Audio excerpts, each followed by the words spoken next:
Welcome to Failing Up, a limited series from the shallow end about our collecting failures, how they impact us, and ultimately help us better understand the hobby.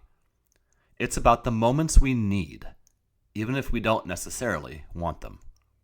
I'm Dave, and I wanted to do this series to help us all feel a little less alone in this hobby.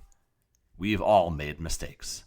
No one is perfect, and maybe we can learn from each other. Today, we welcome to the program Josh Adams, Midwest Vintage Cards on IG, and one of the driving forces behind the 90s auctions platform. Many years ago, nearly 2 decades, Josh said he had a great plan to make some money in the hobby. He's here today with a warning for all of us. Not all plans work out.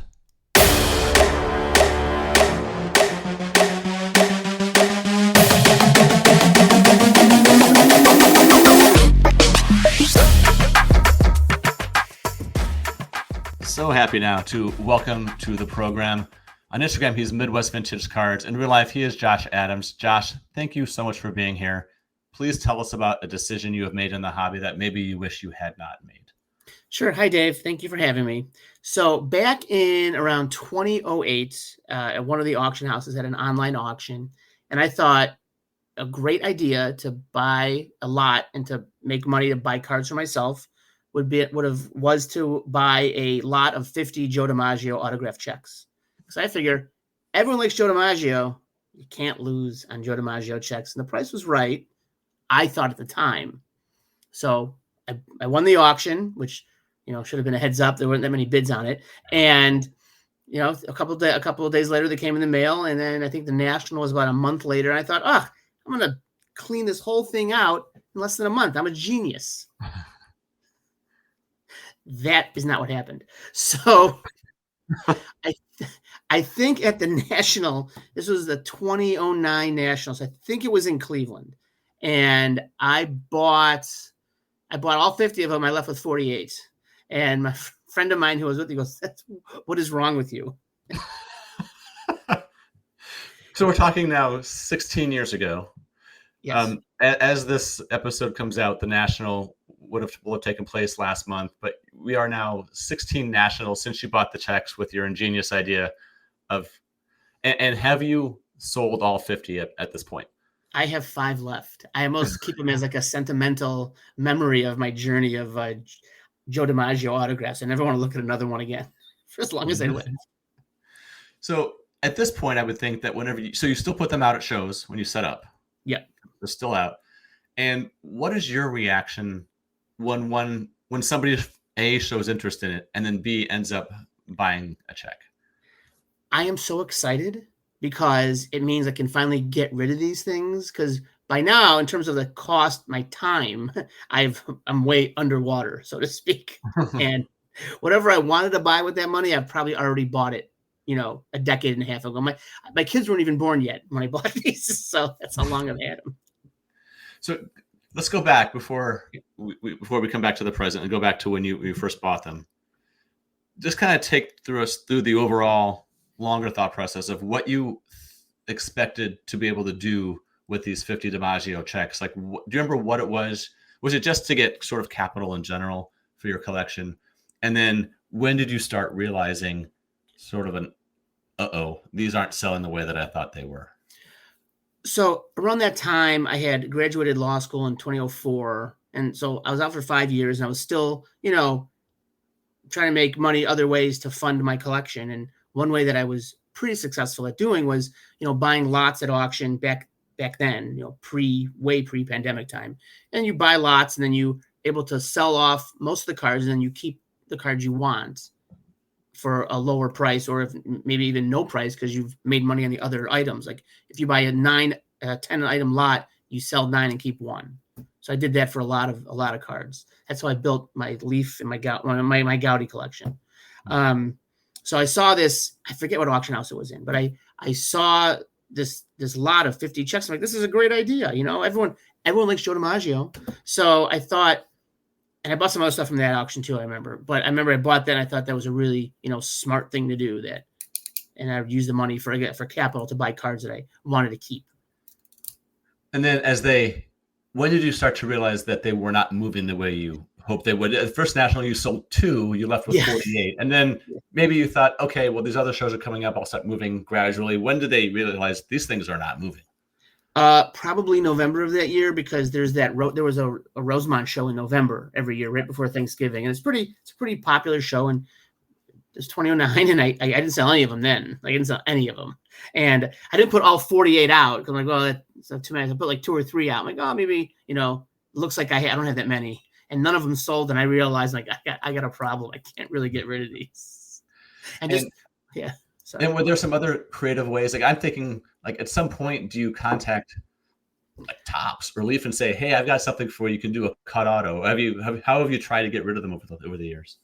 I would just go to shows. I put them on eBay. I did email Upper Deck once. I never heard back from them, saying, "Hey, I got a bunch of Joe DiMaggio auto checks if you want them for some of your items."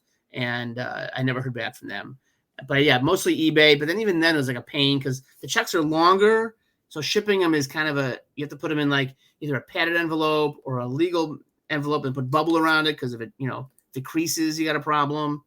So I mean, people buy all sorts of stuff, and people love Joe DiMaggio, and he plays for the Yankees. What do you think it is about these? Because if I would have heard someone made this play, like you made this play back in 2009, I would have thought, oh man, I'm not that creative. I wish I would have thought of something like that.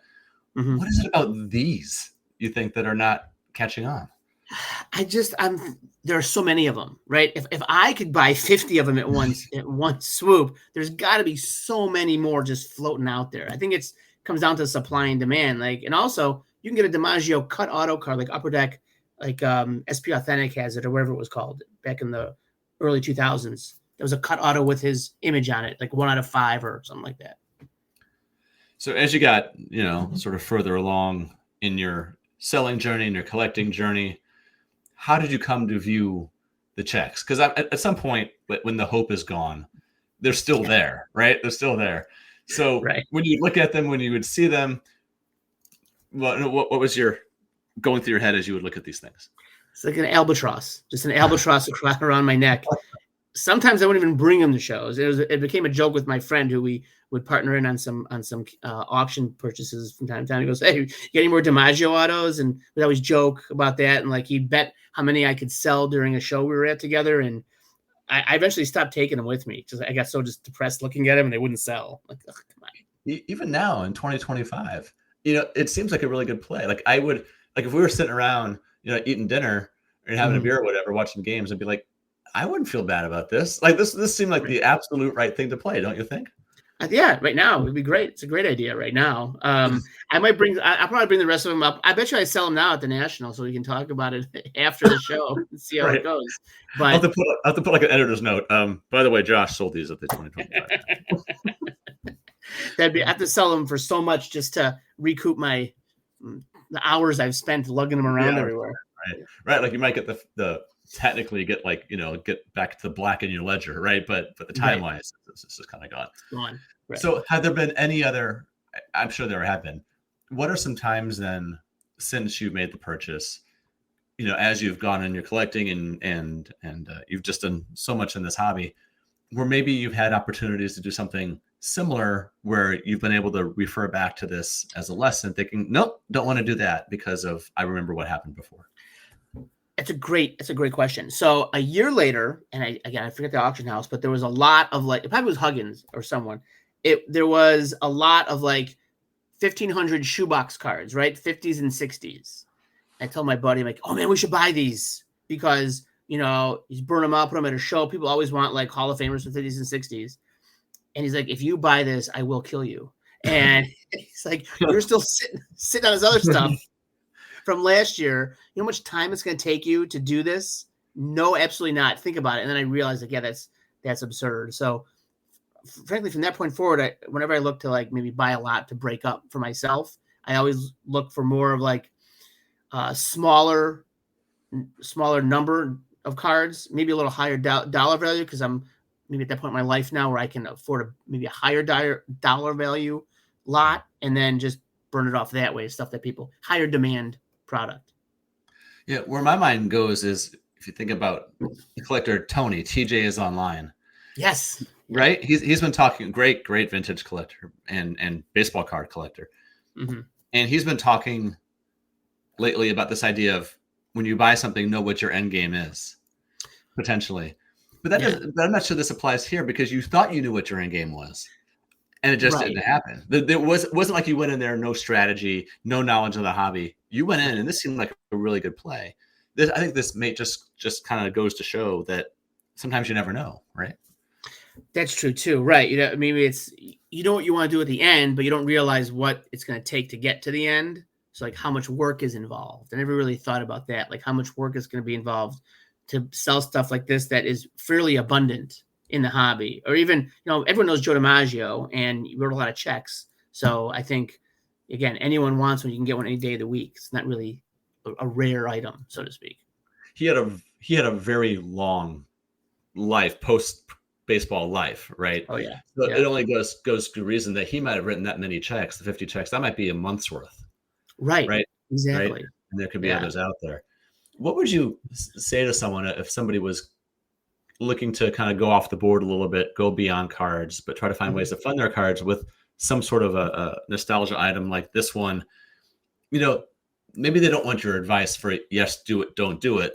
But what if they said, what should I know? And what should I think about before making a purchase like this? Because sometimes it might work out. So what would you want them to be thinking about before going in on it? I would say focus more, I think, on oddball kind of issues and not look at something like 50 or 100 of the same thing. Because then, because that you're hoping that there's 50 different people that all want that one thing. If you get like oddball items, like, like regional, like, Conn's Wieners or Mother's Cookie stuff, you can get stuff. People want all the different regional kind of items. I think it's more diversify in terms of who can look at your showcase and what they want to buy. And then, I just didn't think about that. You mentioned it before and I glossed right over it, but now it sort of rings a bell. It almost would have been different if you had like one check, right? Versus the 50, right? And they were just sort of hard to come by. But yeah, like you said, the stack was a challenge, but whatever, you live and you move on, right? Now it's a good story. Right now it's a good story. Absolutely. Exactly. And I like telling it. So. Right. Part of me thinks that you got 3 left, right? Yeah. 5 left. 5 left, right? That part of me thinks that after you sell 4 of them, you just like frame the 50th, right? That's a great idea. Actually, that's not a bad idea. I might give one each to my kid, like, guys, what I went through with these. But yeah, frame the last one's not a bad idea. Or don't tell them what you went through and say, guys, have I got something for you? Right? And they'll never know. They'll never know unless they listen to this. All right. So let me ask, as we wind down here, we got another national coming up. People will be listening to this after the national, of course. You're planning on putting like one out again? Do you think you'll have a booth? You'll have a booth at the national. Do you think you'll put one out? I'm thinking about it because we're more. I probably will.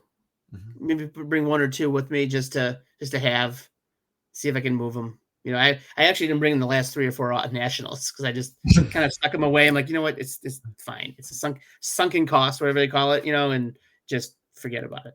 But I'll probably bring 1 or 2 now that this brought this back to my mind. So I think I might. You should. And I think another way to look at it is you don't have 5 left. You have sold 45. So congratulations on selling 45. Thank you. It's a very good way to look at it. I appreciate that. Thank you. Josh Adams, thank you so much for joining us. Really appreciate it. And thanks for sharing your story, and take care. Thank you.